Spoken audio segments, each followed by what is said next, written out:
Siendo las 1:30 de la madrugada del 18 de abril, nuestro batallón, el 111, llegó al Central Australia y nos condujeron hacia una oficina donde la primera visión fue el compañero Fidel hablando por 3 teléfonos al mismo tiempo y un grupo de 15 o 20 dirigentes y oficiales del Ejército Rebelde que oían atentamente todo lo que le explicaba.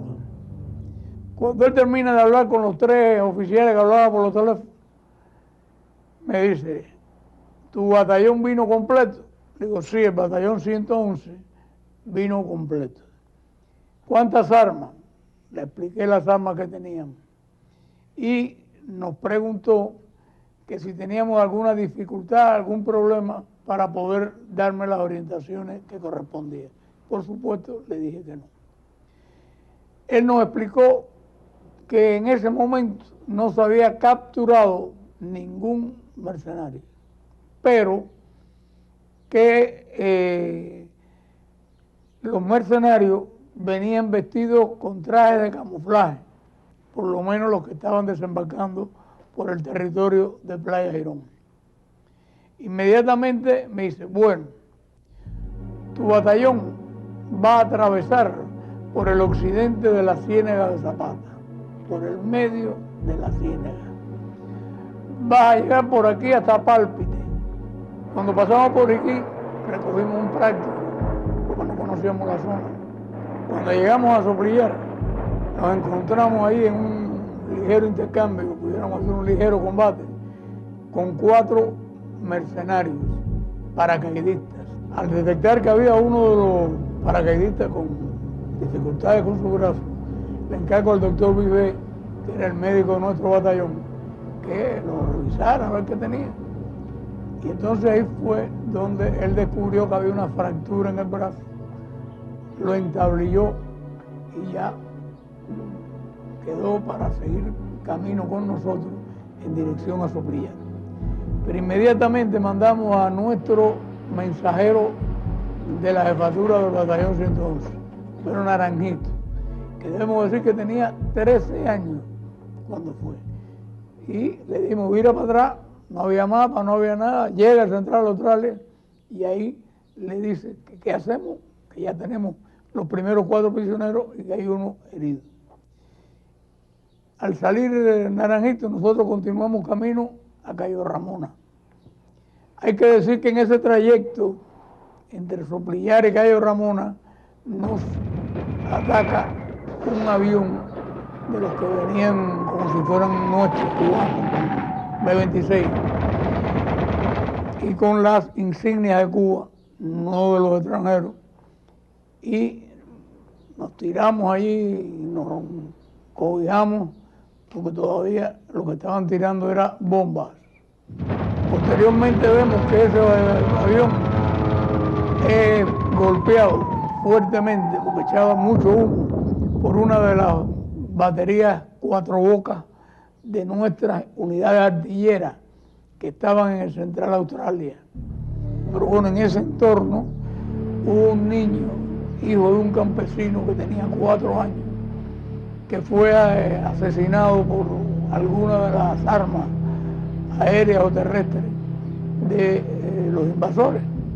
Al salir hacia el El Echal, que era nuestro próximo punto, de acuerdo al recorrido del comandante en jefe, llegó nuestro mensajero.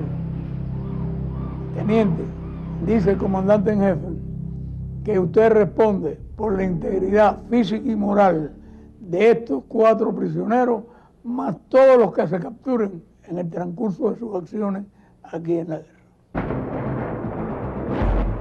Entre el amanecer del 17 y las 6 de la tarde del día 19 de abril, fueron derrotados después de una batalla encarnizada donde tuvimos más de 150 muertos y centenares de heridos.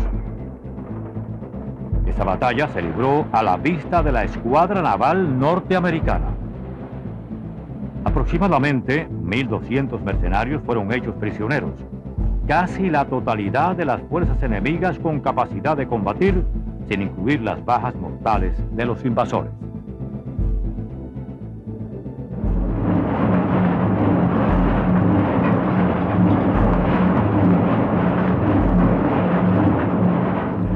7 en la tarde se nos ordena crear una brigada quirúrgica y avanzar hacia Girón por la vía de Covadonga.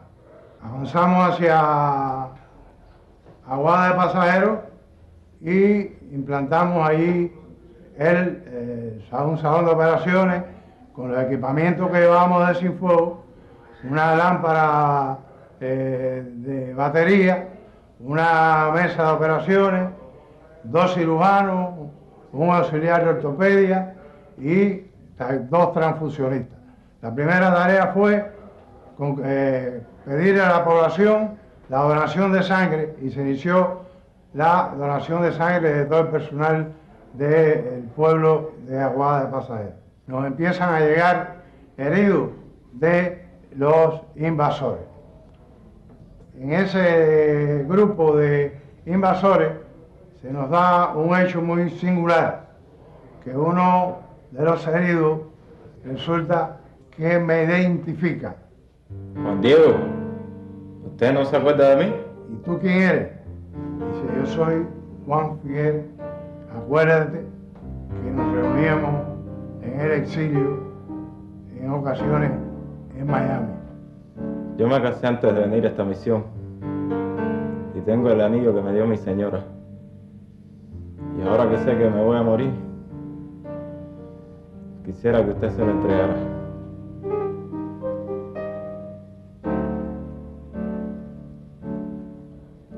Yo le dije, despreocúpate, que no vas a morir. Yo le dije, retén el anillo, nosotros, tanto a ti como el resto de los heridos de guerra, lo vamos a atender adecuadamente y ninguno va a carecer de una ayuda de más alto nivel. Así decidimos, después que lo preparamos adecuadamente, que se le reparó su pérdida de sangre y su pérdida de líquido, de trasladarlo hacia el hospital de Cienfuegos. No obstante, a la operación, con la calidad que se le hizo, hace una complicación que es frecuente, que es una gangrena del muñón. ¿Qué significa esto? Significa esto que esta operación ya ha avanzado la gangrena y requería de una operación de una mayor envergadura para poder salvar su vida. Esa operación tenía que hacerse en La Habana por personal altamente calificado y ponerlo en manos de los ortopédicos mayor calificados en La Habana para hacerle una operación que se llama la desarticulación desde la pelvis. Una operación que, si no es hecha con manos expertas, es altamente mortal. Cuando se decide hacer el canje de los invasores y heridos, Juan Figueres Valdés es uno de los primeros a arribar a Miami. Arribó con el anillo que él quería enviarle a su señora, arribó con su salud salvada y con una pierna gracias a la destreza de nuestro cirujano que salvó su vida. ¿Tú cómo te llamas? Leonardo Mantecoyazo. ¿Y tú? Henry García yo. ¿Y aquel cómo se llama? Roberto Rodríguez.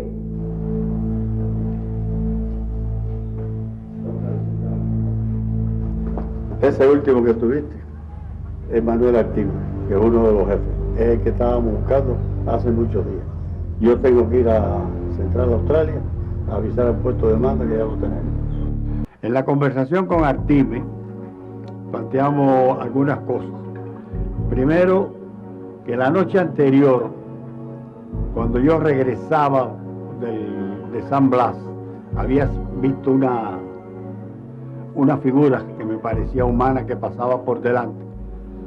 Y yo paré para buscarlo y él me dijo, era yo. Y si llego a saber que el que venía en el carro eras tú, me hubiera entregado a ti. Otro de los problemas que me planteó, si yo creía que lo iban a fusilar, puesto que él era el jefe civil y él no quería dejar a los muchachos solos, que vinieran, y por eso estaba aquí, pero él sabía que iba a ser un fracaso.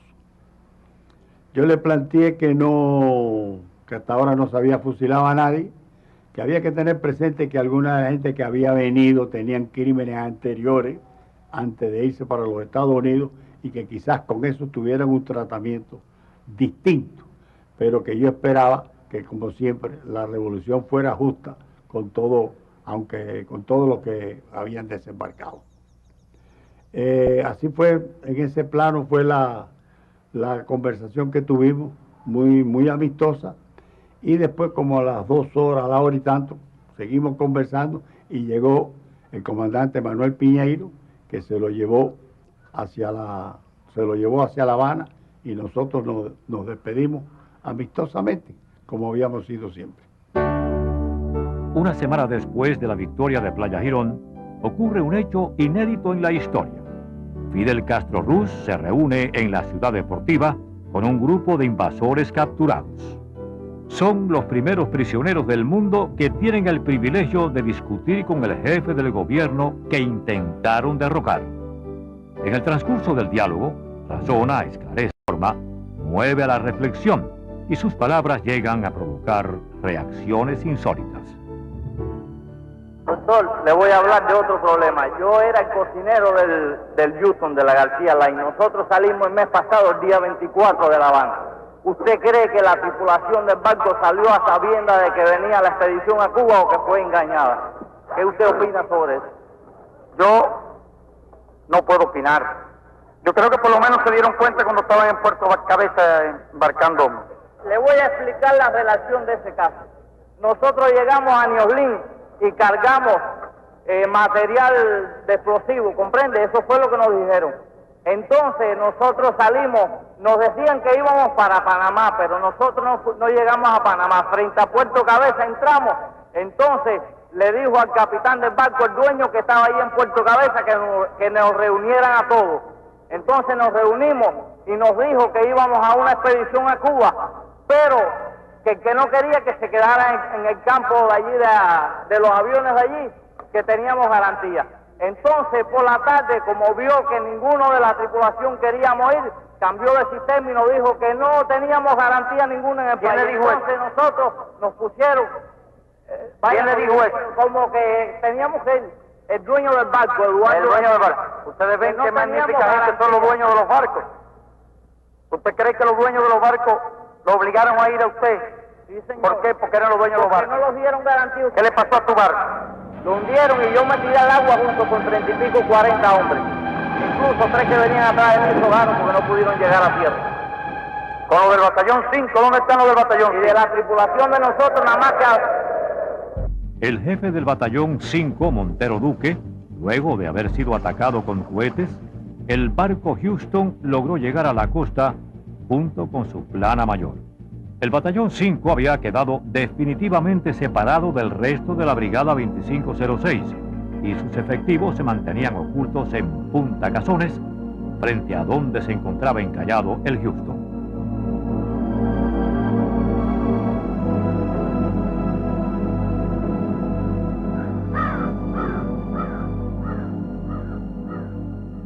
Habíamos terminado la inspección del talón de la bota, a donde habíamos llegado en la mañana en un helicóptero.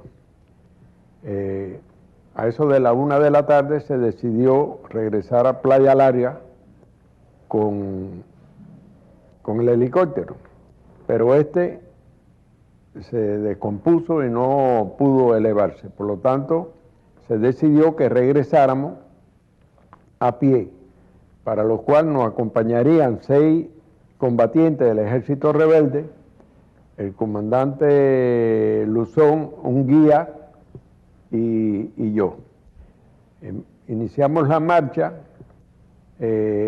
a una prudencial distancia uno de otro, habida cuenta que esa zona estaba infectada de mercenarios porque es el sitio donde se refugiaron o se replegaron los que venían en el barco Houston.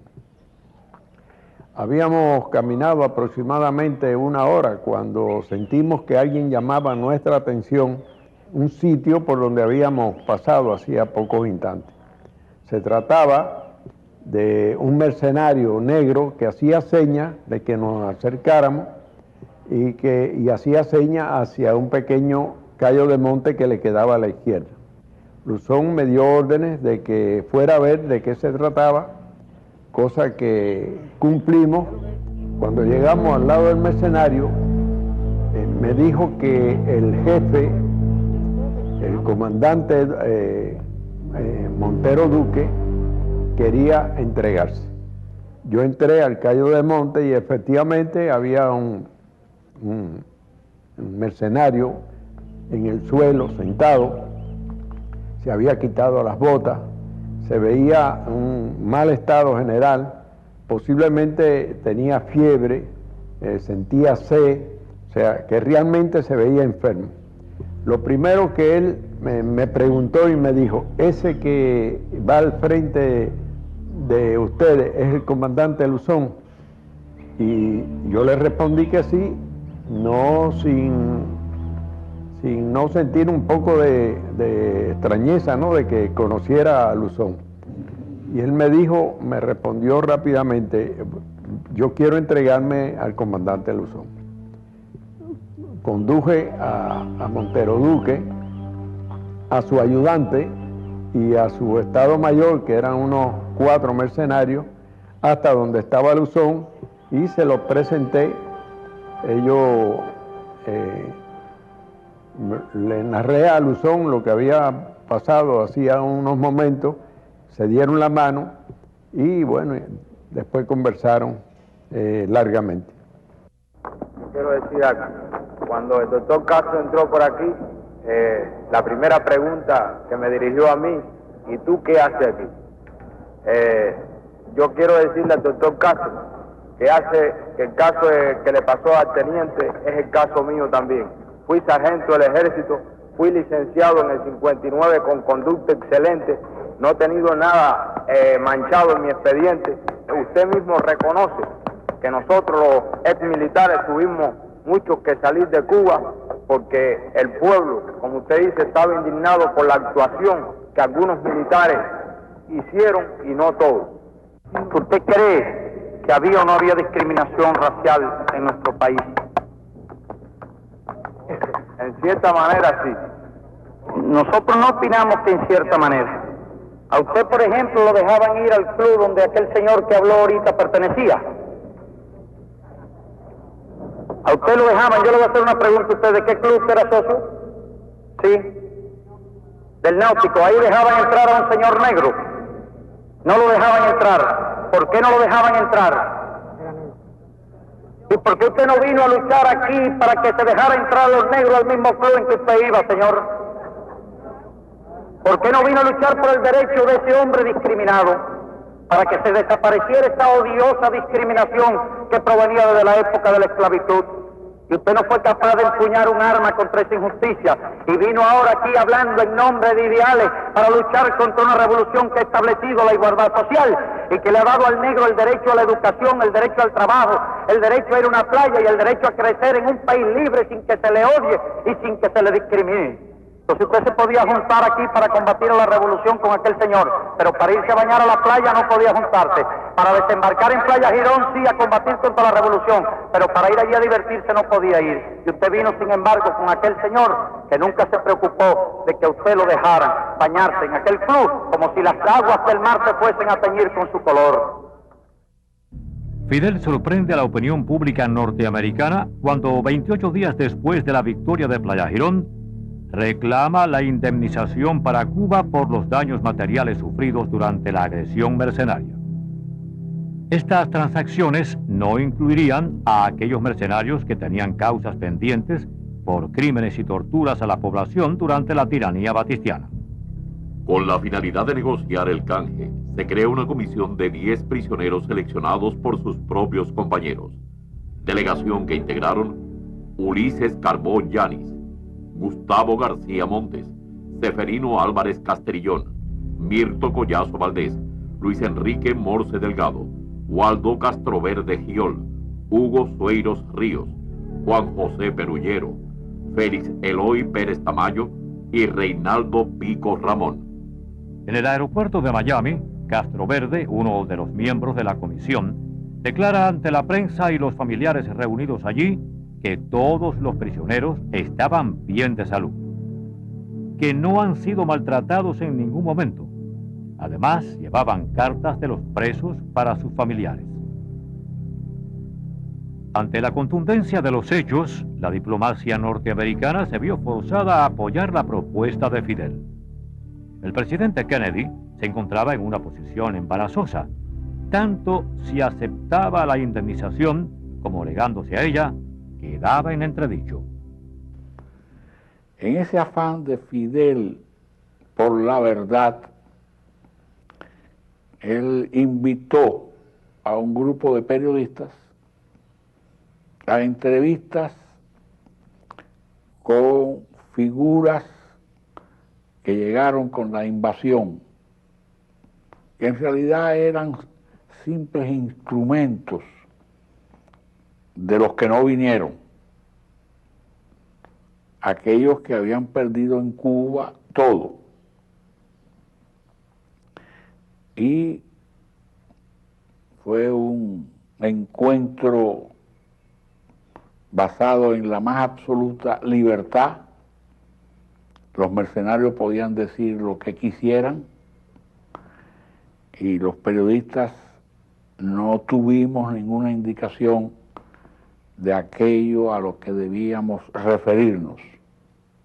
Por ejemplo, cuando algunos mercenarios quieren presentarse como ajenos a las ideas comunistas, pero también a las ideas imperialistas, siendo ellos instrumentos serviles del imperialismo. Y hablaron entonces, todavía hablan, de una tercera posición.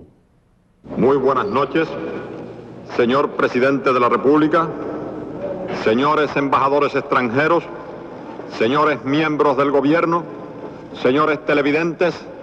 Tocó al periodista Luis Gómez Van Wemer hacer de moderador y, en consecuencia, explicar que allí habían sido convocados con la finalidad de que los derrotados invasores pudieran expresar libremente sus opiniones ante los medios de prensa. Integraron ese panel Carlos Franqui, Raúl Valdés Vivó, Carlos Rafael Rodríguez, Sidrog Ramos, Jorge Ricardo Macetti, Lionel Soto, Mario Cuchilán, Gregorio Ortega, Guillermo Jiménez y Enrique de la Osa. ¿Su nombre, por favor? José Miró Torres. ¿Unidad que pertenecía? Era radiocomunicador. ¿Está usted dispuesto a contestar a las preguntas que puedan hacerle los periodistas reunidos aquí esta noche? Con todo gusto. Compañero Carlos Rafael Rodríguez. Usted y sus compañeros, ¿qué pensaban encontrar en nuestro país a la llegada? Bueno, nosotros pensamos que la milicia se pasaba, que el ejército nos ayudaba y que esto estaba a punto de desintegrarse. Eso es lo que se les había informado a ustedes. ¿Qué encontraron entonces? Que combatieron muy duro y que nos vencieron. Y que fueron ustedes vencidos. ¿Se le dijo que el señor Artime estaba en la playa Girón? No se habló de eso, en el momento era de pelea y no tengo lo suyo, no. Pero al señor San Román sí lo vio. Sí, señor. Sí, señor.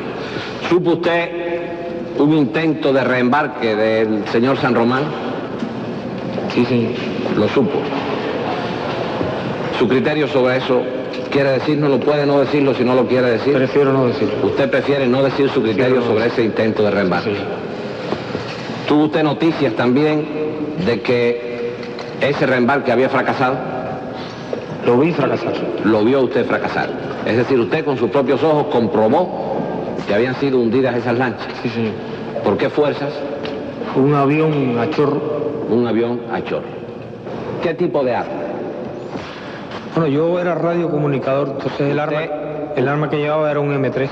Nada más. Era un M3, pero usted su función era como radiocomunicador. Radiocomunicador. Por consiguiente, usted estaba enterado de los movimientos de todas las tropas que pertenecían a la expedición.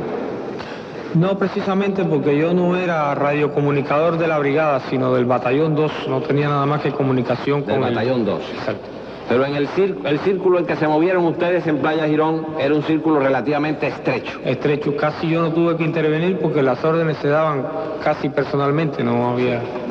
Pero usted vio más o menos el curso de la operación. ¿Cuándo se dio cuenta usted de que estaban cercados? Bueno, yo me di cuenta de que estábamos mal desde el momento que mandaron a retirarse, porque dijeron que venían 25 camiones con milicianos y 10 tanques. Se mandaron a retirarse.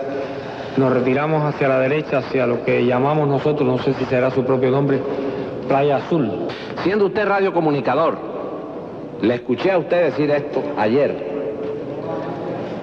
Usted pudo captar la frecuencia de nuestras fuerzas. En un momento del combate que, como yo le dije anteriormente, estábamos tan cerca, yo no estaba utilizando mi radio.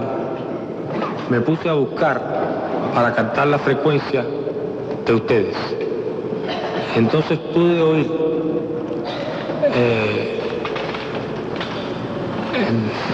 al director de fuego de los obuses. En uno de los momentos le dijeron gallego y en el otro momento le dijeron capitán Fernández. Entonces me di cuenta que era el capitán Fernández, profesor de artillería de Managua. Y me di cuenta que los obuses nos cogían de todas maneras. ¿Sabe que fuerzas de aviación norteamericanas le hicieron grandes bajas a nuestros milicianos? Lo sé. Sin embargo, no ha habido una razón, motivo de venganza en estas actuaciones. También es cierto. ¿Cuál sería la conclusión que usted, como hombre, sacaría de toda esta experiencia? Imagínese, cuando uno está derrotado, no puede sacar conclusiones ni puede poner excusas, simplemente... No le pido conclusiones de derrotado. Le digo su conclusión racional de persona que ha participado creyendo algunas cosas y encontrando otras. Si usted supiera que esas condiciones habían prevalecido, ¿habría usted venido a nuestro país? No lo sé. Los milicianos sabían que usted era hijo del doctor José Miró Cardona. Lo supieron desde el primer momento. Lo identificaron y en ningún momento ha sido usted objeto de vejámenes por esa razón. En lo absoluto. Tu nombre, por favor. Segundo Las Heras Cabo. ¿Alguien quiere hacerle una pregunta? El señor de la Osa. ¿Qué profesión es la suya? Religioso escolapio, sacerdote católico, maestro. Yo quisiera que me dijera si se compadece su profesión con la actitud adoptada al desembarcar en Cuba y la función que ha desempeñado dentro del ejército invasor de nuestra patria. Con mucho gusto. Al marchar a los Estados Unidos con destino a España, puesto que tuve un problema con un compañero mío, y el superior me destinó a España, unos jóvenes en Miami me invitaron a visitar los campamentos. Siempre creí que aquello sería una cosa totalmente distinta. Cuando llegué allí, no se me permitió salir ya de allá.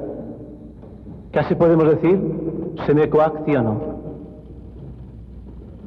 Varias veces supliqué se me reintegrara a Miami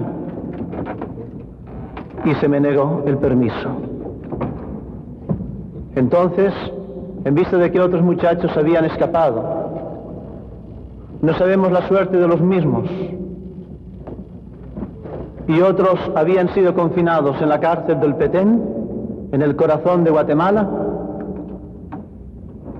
no me quedó otro remedio que seguir adelante.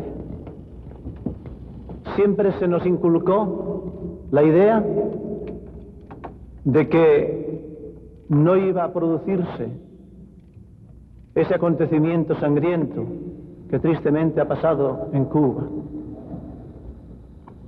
Me limité a mis funciones religiosas exclusivamente en el campamento. ¿Y cree que su función religiosa es la de paracaidista? Los americanos Me obligaron a ello. ¿Y cuál es su actitud posteriormente? Estoy completamente arrepentido de lo que ha pasado. Y suplico al pueblo de Cuba que acepte este arrepentimiento mío, que yo estoy dispuesto a reparar mi falta sea donde sea. Su nombre, por favor. Carlos de Barona. Señor Ortega. Me hace favor. ¿Qué relación tiene usted con el señor Antonio de Barona? Soy hijo del doctor Barona. Bien. ¿Qué opinión tienen ustedes de la forma en que ha terminado la invasión de Ciénaga de Zapata? Bueno, la forma que ha terminado se ha visto que es una derrota nuestra. Y en esa derrota pues se cuenta una falta de conocimiento quizás en cuanto a nuestra esperanza que había, el factor que nosotros contamos para ganar en esta lucha. ¿No es cierto que el pueblo esté en contra del gobierno? Por lo menos lo que yo he notado en la milicia, he visto que está unida con el gobierno. ¿Hay unidad entre las milicias y el gobierno revolucionario? Dígame. ¿Hay unidad entre las milicias y el gobierno revolucionario? Parece, según lo que he visto, que la milicia respalda al gobierno revolucionario. Por lo tanto, ahí fracasó nuestra intentiva, porque yo si me dicen vamos a invadir a Cuba con 1.500 hombres, pues no vengo. ¿Cuál es el nombre, prisionero? Ricardo Montero Duque. ¿Qué tiempo tuvo entrenándose? 1 mes y 15 días más o menos. ¿En Guatemala? Sí, señor. ¿Quién lo enroló a usted? Yo mismo me enrolé. ¿Se presentó voluntariamente? Sí, señor. ¿Qué tiempo lleva usted fuera de Cuba? 2 años aproximadamente. ¿Por qué se fue de Cuba? Bueno, yo fui oficial del ejército también y después del 1 de enero me fui de Cuba. Compañero Frankie. Prisionero Montero Duque. Usted es un hombre de experiencia militar, ¿verdad? Sí, señor. ¿Usted dirigió uno de los batallones? Yo era el jefe del batallón 5. No, yo me refiero ahora, me refiero antes, en la Sierra Maestra. Sí, señor. ¿Usted combatió contra el ejército rebelde ahí? Sí, señor. Jefe del batallón 25. ¿El batallón 25? Sí, señor. ¿En la batalla de Guisa? En Guisa y en Las Mercedes. Yo quisiera que usted me hablara, desde el punto de vista militar, usted que conoció la lucha en la Sierra, y también ahora, dado los efectivos militares que ustedes tenían, quisiera hablarme usted de eso. Bueno, como usted dice, yo tenía experiencia militar y venía al frente de un batallón, pero mi batallón no pudo desembarcar como estaba planeado, porque después que había desembarcado el batallón que me antecedía, el barco en que nos transportaba fue alcanzado por un rocket y además del rocket, pues constantemente me hostigaron los aviones, me produjeron bajas, muertos y heridos, y además se incendió la bodega de popa. Hay en este momento, según los informes que acaban de llegar, cerca de 1.000 prisioneros. ¿A qué atribuye usted esa derrota? Bueno, la derrota se atribuye, la derrota no, el desastre. Se atribuye a que... ¿El desastre? El desastre, sí. Se atribuye a que había un plan y el plan pues no salió como fue ideado. Se contaron con detalles que no resultaron ser lo que en realidad había y todo se trocó y todo fue el desastre. Sí. Yo fui capturado anoche por el comandante Luzón, sí, que ya lo había conocido antemano, combatí contra él en Juan Díaz, cerca de Zaguatana. Sí. Y cuando de San Blas me llevaron a Playa Larga, de Playa Larga fui a Australia, de Australia a Girón, y de Girón hacia acá, hacia La Habana. ¿Su nombre? Felipe Rivero Díaz. Felipe Rivero Díaz. Ajá. ¿A qué unidad pertenecía usted? Al Batallón 2, Compañía G. Batallón 2, Compañía G. ¿Viene usted a contestar las preguntas de los periodistas esta noche por su propia voluntad? Las que estén en mi poder contestar, las contestaré. Compañero Ortega. Cuando usted se refiere al nacionalismo, ¿se refiere al Partido Nacionalista Español? No.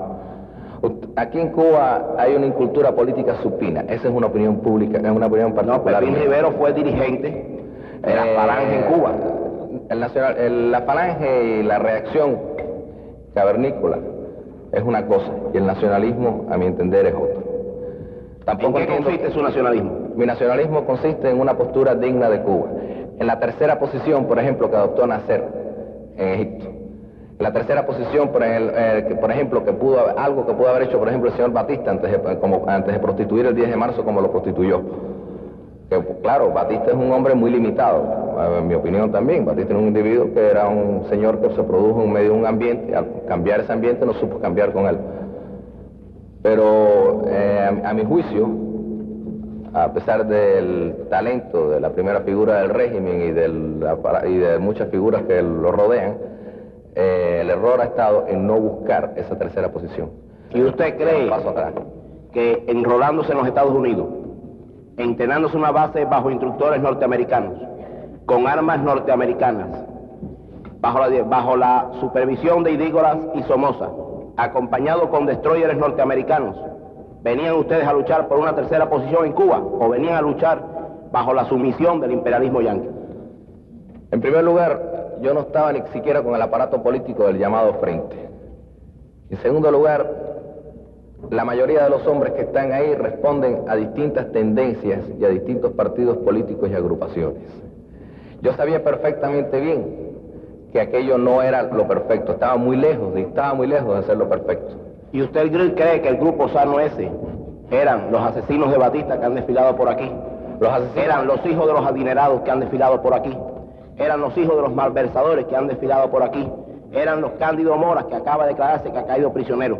Eran esos los sanos que iban a rescatar a Cuba. Yo le estoy diciendo que en ese grupo habían todos los matices sociales y todas las tendencias. No, no había todas las tendencias, ahí no estaba el pueblo cubano. Bueno, si esa es su opinión, la mía es la que yo acabo de expresar. El prisionero responsable directo del asesinato de Araceli Iglesias nos dijera cómo organizó el asesinato. Yo no tengo nada que decirle sobre eso.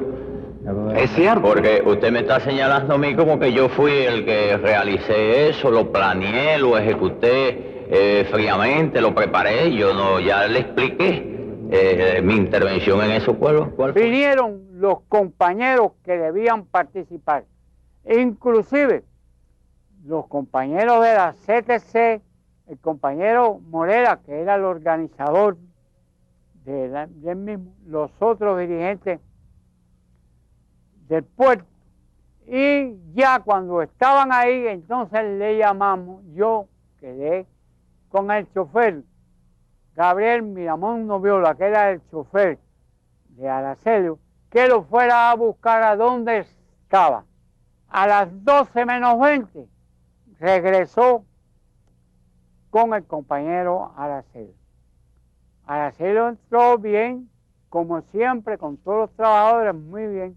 Y ahí nos situamos todos ya, sentados los demás, y el compañero Araceli de pie, yo a su lado.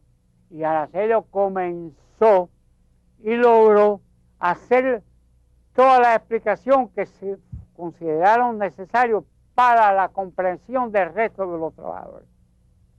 El compañero, él, terminado todo, ya se va a dar por concluida la reunión. Los compañeros se levantan muy satisfechos, muy contentos. Viejos trabajadores marítimos y portuarios, compañeros de nosotros, y el compañero Araceli. Y cuando estamos ya conversando con él, parado ahí, hacen irrupción en la puerta dos individuos, Rafael Emilio Ceder Puig y Gilberto Alba Cabrera. Son los dos instrumentos. Cada uno se le da $5,000 por la Agencia Central de Inteligencia. Usted no tuvo que ver nada con el asesinato de Araceli Iglesias. Señor, yo no tuve que ver ni con el asesinato de Araceli Iglesias ni con el asesinato de Pipí Hernández. ¿Fue inocente? Señor, yo soy inocente de eso. Una interrupción. ¿Cuánto tiempo cumplió usted por el asesinato de Pipí Hernández? ¿De Pipí Hernández? Sí. Bueno, hasta el día 1 de enero del 59. Hasta el 1 de enero del 59, 4 años. 4 años. ¿Y el 1 de enero del 59 qué le pasó? Que me fui en una chalana, aproveché la confusión. No, pero ¿dónde estaba usted? Me fui. ¿Usted estaba preso? ¿Usted estaba preso? Sí, señor. ¿Y cómo se pudo ir estando preso? Estaba en el reclusorio porque aquello era un mare magnum, todo el mundo corría de un lado para otro y yo ahí dije, esta es la mía. ¿Cuántos presos se fueron? Dígame. ¿Se fueron muchos? Mire, Barquín estaba preso, Teniente Fernández estaba preso, el doctor Armando Jara estaba preso y él lo puede testificar. ¿Y usted se fue con el doctor Armando Jara? No, señor, ellos salieron juntos por orden del Estado Mayor que había, que lo mandó a poner en libertad. Claro, ellos se fueron ordenadamente. Y entonces ellos ocuparon el cuartel y no dejaron ir un solo oficial de Isla de Pino. ¿Seguro? Entonces usted fue el único preso que se fue. Sí, señor. Oh, sí, señor. Se fue. Sí, Qué señor. maravilla. Usted. No, yo me llevé un yate, señor. Yo me llevé un yate. Pero Isla de Pino usted se fue en un yate. Propietario del yate, el señor Barotti. Bueno, creo que en el corazón, quiero quitármelo del corazón porque la memoria fue muy dura y realmente con 21 años decir que sí a la milicia era importante, pero no estábamos preparados, ni teníamos tamaño de dimensión, o sea, una dimensión exacta de lo que significaba la tarea que a nosotros se nos encomendaba en ese momento, que era nada más y nada menos que atender a las visitas que iban a ver a sus familiares. Calviño, que es el que más me marcó, en esa galera estaba Calviño, estaba el Chinoquín, estaba el sacerdote, estaba Carlos Alberto Badía, estaba Artime y los Babones. Sin embargo, desde el inicio fueron 3 veces las que nosotros estuvimos con la responsabilidad de la custodia de estos mercenarios cuando ellos iban a recibir las visitas de sus familiares. De Calviño sobre todo, o sea, la memoria más viva, y yo no quiero que nada, o sea, que nada sea exagerado y que nada sea fuera de la realidad y que nada tenga que ver con algo que yo pueda o recrear o exagerar o magnificar. No, esto es lo que quedó en mi memoria tatuado, no en mi corazón, sino al contrario, fuera, yo lo quiero sacar de mi corazón.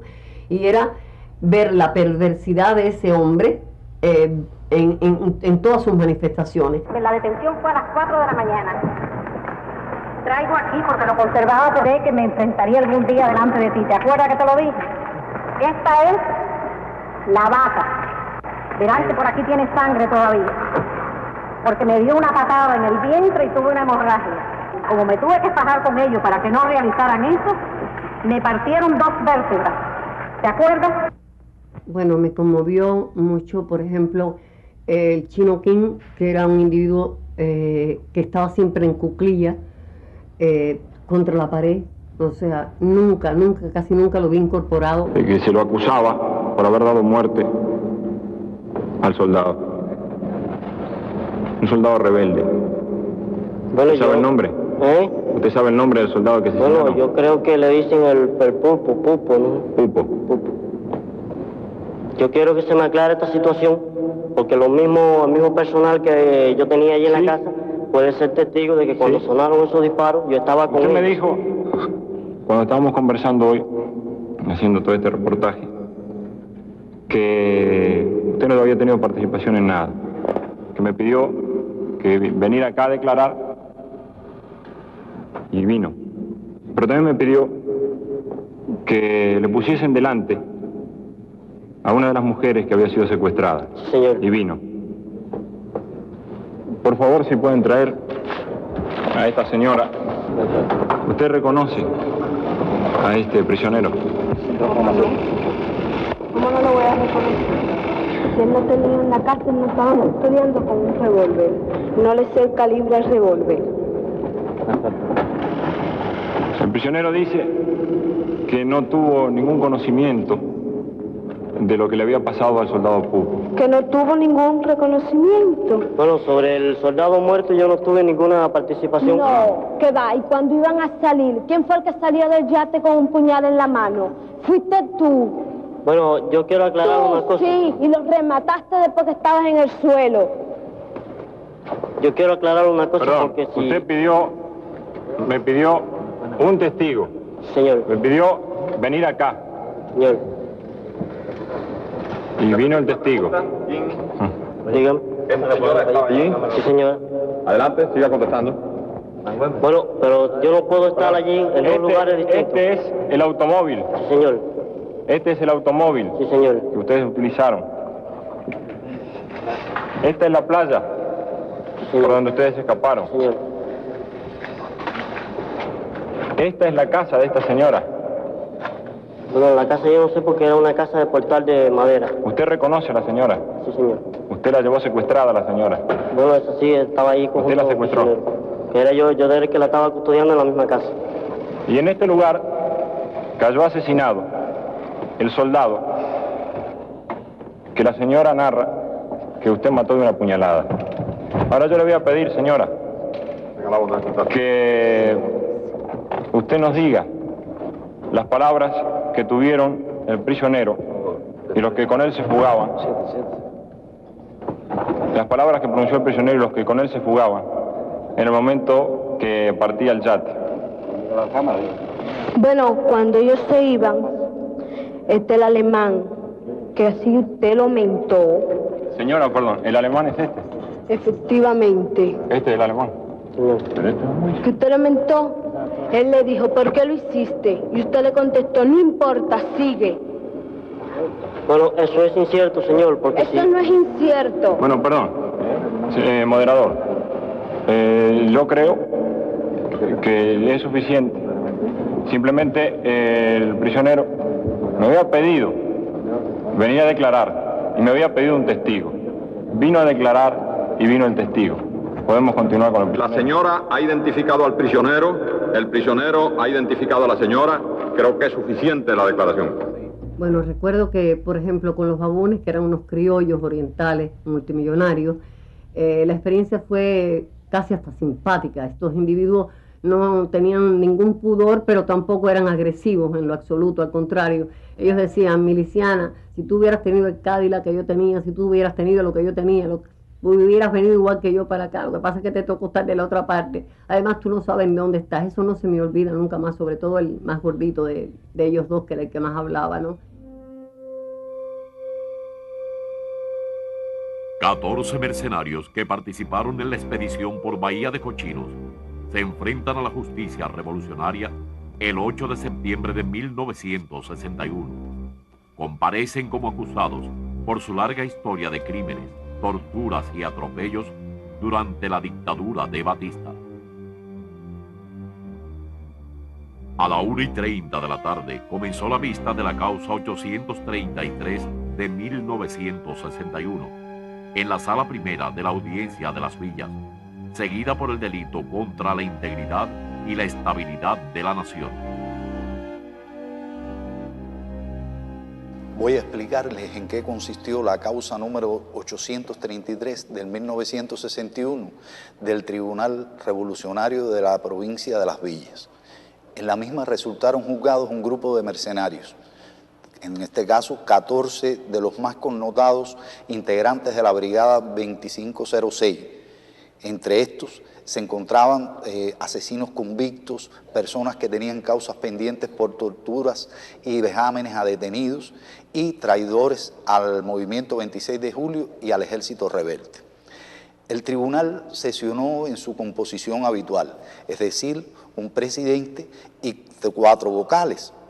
Estuvo presidida por el primer teniente del ejército rebelde, doctor Claudio M. López Cardet, con la participación de los vocales, capitán del ejército rebelde Félix Ramírez Delgado, primer teniente del ejército rebelde Luis A. Palacio Fernández, el segundo teniente del ejército rebelde Juan Pérez Roca y el segundo teniente de la Policía Nacional Revolucionaria Gilberto Sotolongo Morales. Actuó como fiscal el doctor Humberto Ambrosio Jorge Gómez y como defensores los letrados doctores José de la Torre Martínez y el doctor Roberto Cárdenas García. Es bueno aclarar porque ello ha sido objeto de una campaña mediática a través de más de 40 años, que el juicio se celebró observando estrictamente las garantías de los acusados y muy especialmente con plena participación del público. Los acusados tuvieron acceso a sus defensores, que tuvieron toda la posibilidad de proponer las pruebas correspondientes y de entrevistarse incluso con sus familiares que estaban en esta propia sala de justicia. Ahora, De las 14 personas que comparecieron como procesados, fue preciso aplicar la pena de muerte por fusilamiento a 5 de estos procesados. En este caso, como autores de un delito contra la integridad y la estabilidad de la nación, dispuesto en el artículo 5 de la Ley 425 del 1959, en relación con los artículos 128 y 147 del Código de Defensa Social. Pero, ¿quiénes fueron las personas que resultaron objeto de la pena capital? En primer lugar, el ciudadano Ramón Calviño Insu, traidor al movimiento 26 de julio, que se pasó a las filas de la Policía Nacional Batistiana y con todo el conocimiento que le brindaba de la red y del movimiento se convirtió en un eficaz delator. Fue nombrado cabo de la policía y trabajó directamente a las órdenes del siniestro Esteban Ventura Novo. Fue responsable de los asesinatos de varios revolucionarios. Especialmente se especializó en las vejaciones y las violaciones de detenidas por consecuencia de sus actividades políticas e incluso fue responsable directo de la castración del teniente del ejército rebelde Arnaldo Ramón Rivero Alfonso. Al momento de ser juzgado en esta sala, tenía 5 causas pendientes por asesinato, una causa por homicidio y otras por delitos tales como maltratos y violación de domicilio. En segundo lugar, resultó objeto de la pena de muerte por fusilamiento el ciudadano Jorge Kim Jung, conocido por el Chino Kim. Este sujeto, vecino de Cárdenas en la provincia de Matanzas, en unión de otros connotados contrarrevolucionarios de la zona, comenzó una labor de proselitismo y de ganar la confianza del miliciano que cuidaba el embarcadero de las Salinas, en el litoral de la costa matancera. De manera tal que una vez cimentada la confianza entre lograron tomarlo por sorpresa y acuchillarlo. Pero lo dantesco que tiene todo ello es que fue precisamente en presencia de la esposa de la víctima y de sus hijos menores. El ataque resultó tan salvaje que le extrajeron las vísceras delante de sus familiares y de sus descendientes. Y después de sustraer una embarcación, tomaron de rehén a la cónyuge y a los hijos menores y los llevaron a los Estados Unidos, donde, como resulta consabido, resultó acogido como todo un héroe por las autoridades norteamericanas. Emilio Soler Puig, alias El Muerto, tenebroso sujeto de Lampa habanera, autor, por solo citar 2 ejemplos, del crimen del líder portuario Aracelio Iglesias, cometido en el año 1948, en medio de una reunión sindical, y del exiliado dominicano Pipi Hernández en el 1955, hechos por los que tenía causas pendientes por las cuales no había sido enjuiciado. Roberto Pérez Cruzata, traidor a la revolución, miembro del ejército rebelde, que en el año 1959, encontrándose detenido el doctor Rafael Escalona Almeida en la sección radiomotorizada de la Policía Nacional Revolucionaria, recibió la orden de voz de otro traidor de que lo matase, y esta persona se aprestó a cumplirlo quitándole la vida de una ráfaga de metralleta. Además de ser sancionado por la justicia revolucionaria, logra escapar y después de llegar a los Estados Unidos se dedicó a difamar y a desprestigiar por todos los medios a su alcance a la revolución cubana.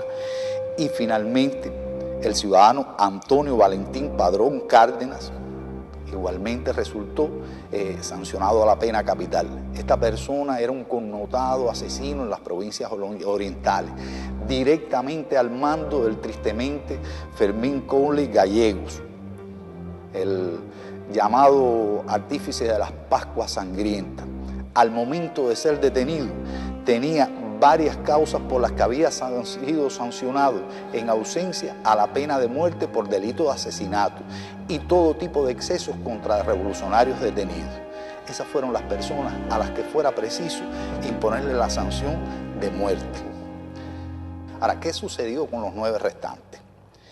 Los 9 restantes igualmente resultaron sancionados por el antedicho delito, pero en este caso se acordó imponerles por el tribunal penas de 30 años de reclusión. ¿Cuáles fueron las razones que conllevaron que a estos individuos no se les aplicara la pena de muerte por fusilamiento? Bueno, en primer lugar, un elemental sentido de justicia, lo que hoy en el derecho contemporáneo se viene a llamar la individualización de la pena. Todos estos individuos, estos 9 a los que se les aplicó penas de privación de libertad, también tenían graves crímenes y también habían efectuado actos sumamente de extrema gravedad, pero sin embargo no tenían la connotación que los 5 primeros antes mencionados. Ahora, se trata de cuestionar de por qué no se les aplicó la pena de muerte por fusilamiento, y es precisamente eso lo que da motivo para dictaminar que se trata de una sentencia, de un proceso con toda transparencia y con toda garantía, no un acto de venganza, porque si nos atenemos a las violaciones que habían cometido, muy bien se les hubiera puesto la pena de fusilamiento, pero no, el tribunal con toda mesura acordó imponer penas que no conllevaran tal situación. De nuevo, la delegación de prisioneros de la batalla de Playa Girón viaja a los Estados Unidos para gestionar la indemnización. El 25 de junio de 1961, la prensa comenta sobre el disuelto comité y frustración de los mercenarios llegados a Cayo Hueso el día anterior. El secretario ejecutivo de la disuelta comisión de tractores, John Hooker, insinuó ayer la posibilidad de que el comité volviera a integrarse. Hooker, amigo personal del presidente Kennedy, se reunió ayer por segunda vez con la delegación de 10 prisioneros que llegó el sábado 24 de junio procedente de La Habana. Hooker declaró a los periodistas que informó a la delegación de prisioneros sobre sus conversaciones con miembros del comité de tractores y que regresaría a la ciudad de Miami, donde esperaría instrucciones de ellos.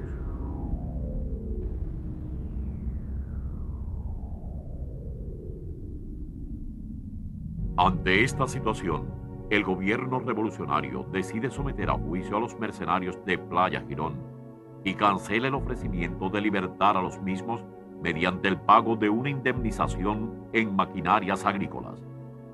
En la ciudad de La Habana, a las 9 de la mañana del 29 de marzo de 1962, comienza el juicio sumarísimo contra los invasores, aplicando el procedimiento de la República en Armas, puesto en vigor por la Ley 634 de 1961. Los mercenarios comparecieron ante el Tribunal Revolucionario, que estaba presidido por el comandante Augusto Martínez Sánchez, e integrado además como vocales por los comandantes Sergio del Valle, Juan Almeida Bosque, Guillermo García Frías y Manuel Piñeiro Lozada. Actuó en el juicio como fiscal el doctor José Santiago Cuba Fernández y como secretario Narciso Fernández Suárez. El abogado defensor de oficio fue el doctor Antonio Cejas. El primer día del juicio se desarrolló en correspondencia con las normas establecidas en la ley. A petición de la parte fiscal, se dio lectura a la carta del cabecilla de los invasores, José A. Pérez San Román, dirigida al primer ministro y comandante en jefe Fidel Castro. Era una extensa declaración titulada Un deber de conciencia, donde refería su arrepentimiento de haber participado en la invasión.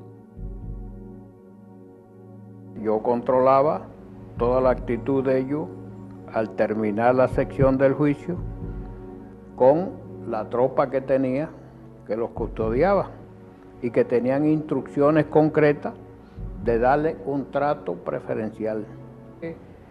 Los otros combatientes daba pena ver todas sus expresiones, porque todos los habían engañado, todo era una lástima. Parecía aquello un convento. Y Artime, con esa ambición tan grande que tenía Artime, porque Artime fue un ambicioso en todas las etapas. Artime tuvo directamente en la revolución, en el ejército, y tenía unas ambiciones esas terribles, como otros que traicionaron. No quiero mentar nombres. Y esto pues nos llevó a darle consejo. Yo mandé a darle consejo cómo tenían que comportarse, porque cuando ellos vieron que no iban a ser fusilados, ya se dieron cuenta que nuestro trato era tan humano, tan bueno, pues yo le mandaba con el general, con Viera, a darle consejo, que se portaran bien, que tuvieran una actitud correcta, que ellos eran prisioneros, que recordaran que eran prisioneros de guerra y que nosotros podíamos tomar cualquier decisión porque eran prisioneros de guerra de nuestro pueblo. Además eran prisioneros de nuestro pueblo, no solo de la guerra, sino de nuestro pueblo. Y nuestro pueblo no estaba de acuerdo que incluso nosotros le diéramos un trato preferencial a ellos. Y Oliva había sido subordinado mío. Era instructor de infantería en Managua.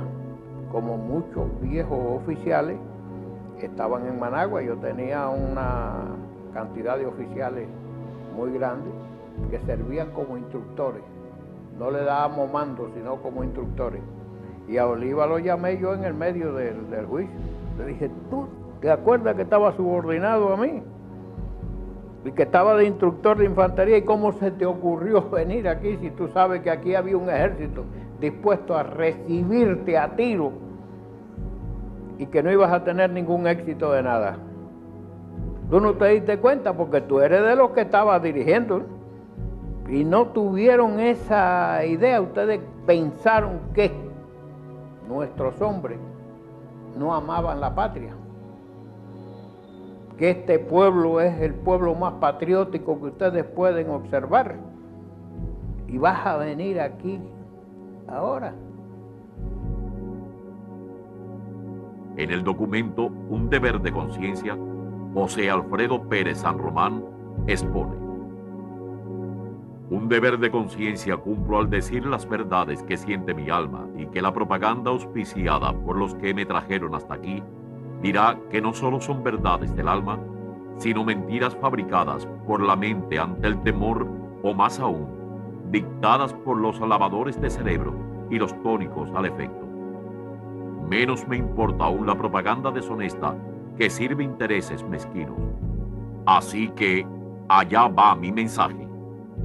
La causa de la prisión de los más recientes, nosotros, los de Girón, es de una fuerza indiscutible. Qué ingenuos, qué tontos hemos sido los que creíamos que veníamos a salvar a Cuba. Si me permite la frase, diría que nos hemos ganado el premio de la botella de mondongo. Nos comimos la mazorca con mata y todo. El juicio continuó la mañana del 2 de abril de 1962, después de la declaración de un grupo de invasores. Se presentaron como testigos 8 combatientes revolucionarios: el capitán José Álvarez, los comandantes Oscar Fernández Mel y Pedro Miret, y los capitanes Raúl Curbelo, Flavio Bravo,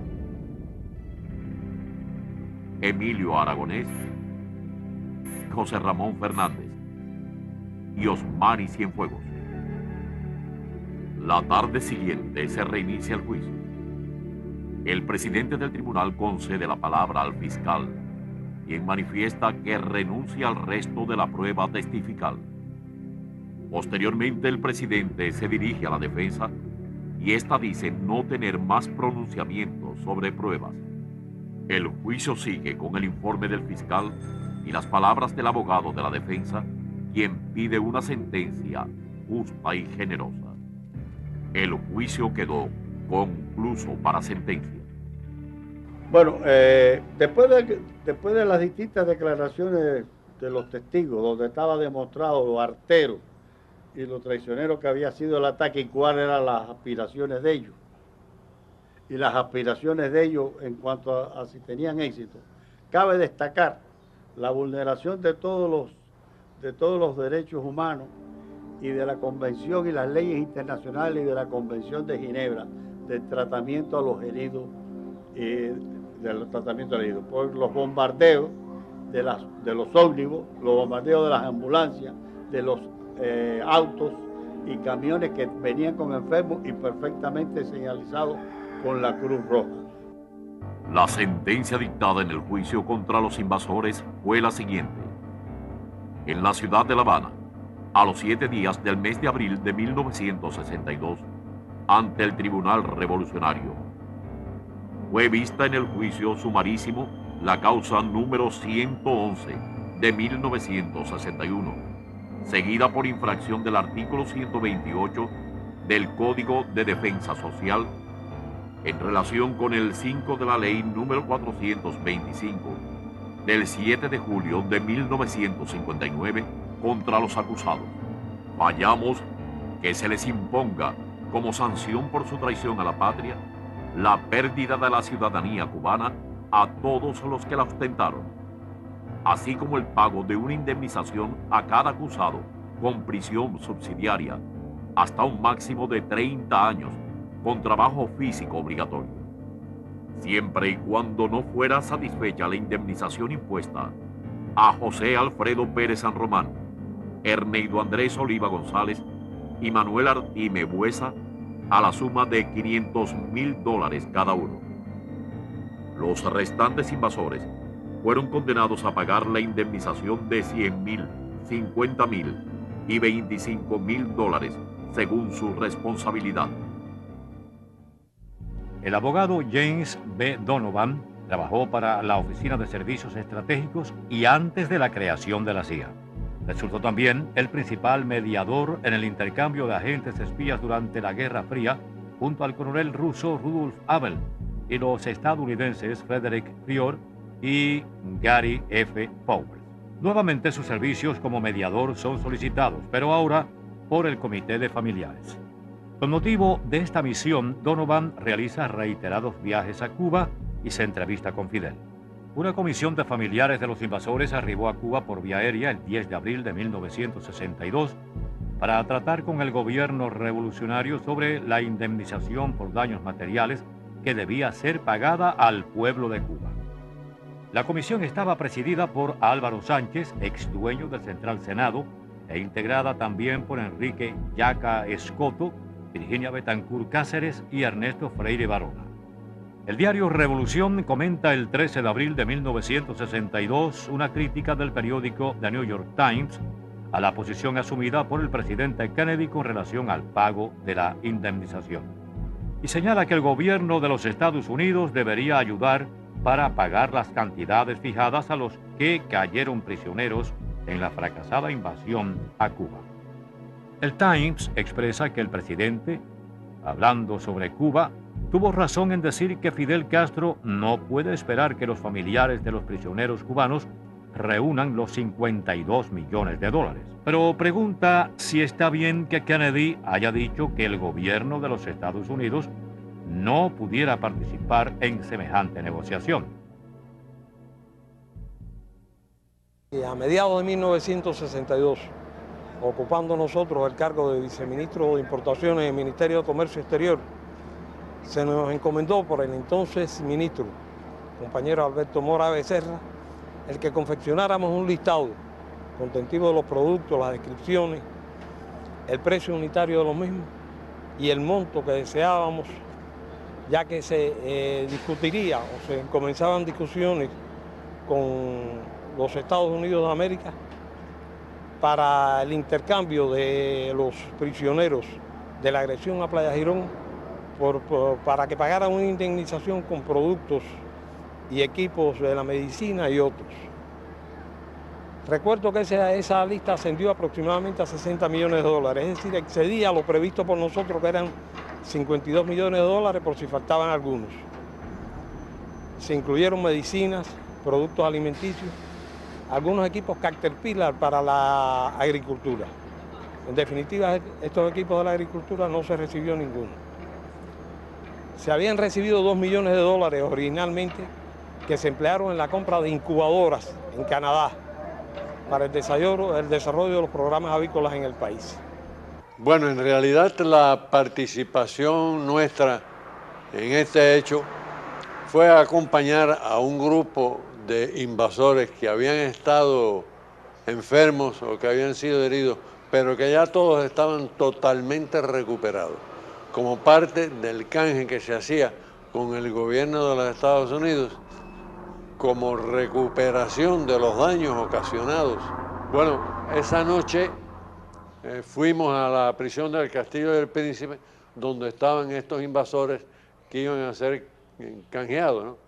No encontramos ninguno con problemas de salud, excepto aquellos que habían perdido algún miembro y, por supuesto, tenían limitación en sus funciones. A la mañana siguiente estábamos en el aeropuerto de Rancho Boyeros, donde abordaríamos el avión para conducirnos a Miami. Nos habían dicho que era para Nueva York. Eso me tranquilizó porque yo sabía que allí la contrarrevolución no estaba organizada, pero ya en Miami era distinto. En ese momento se nos acercó Miró Cardona, el que me saludó afectuosamente. Respondí igual. Este Miró Cardona era una figura importante porque iba a ser el presidente una vez que hubiera triunfado la invasión de Bahía de Cochinos. Entonces se acercó también Tony Barona. Tony Barona miró y le dijo, ¿tú no conoces a Fernández Adán? Él dijo, bueno, yo no. Yo sí lo conozco a él, aunque no personalmente, porque él ha ocupado distintos cargos de nivel en mi país y lo conozco porque él fue hasta primer ministro. Dice, y a Maceo se había quedado un poco atrás y se fue a adelantar. Y digo, bueno, yo conocí en Cuba a un Antonio Maceo, que era nieto del general Antonio. Este no puede ser él, porque el que yo digo hubiera sido incapaz de traicionar a su patria. Del aeropuerto salimos para el hospital. Este era un hospital atendido por monjitas que fueron muy amables y los médicos todos discutieron los casos tratando de ver si había alguna lesión. No se encontró nada y se extendió como una especie de certificado a cada uno de los que ellos examinaban, manifestando que no había ninguna lesión en ese momento, sino que podía haber lesiones o residuos de enfermedades anteriormente. Al otro día salimos del hotel para el aeropuerto y llevábamos todos los documentos que nos habían entregado en el hospital, firmados por los médicos, y así fue que viajamos a Cuba. El primero de los embarques de estos artículos salió el 22 de diciembre de 1962 hacia Cuba, llegando probablemente el día 23. En Washington, la Cruz Roja de los Estados Unidos informó que se había movilizado un cargamento de más de 5 millones de toneladas para abonar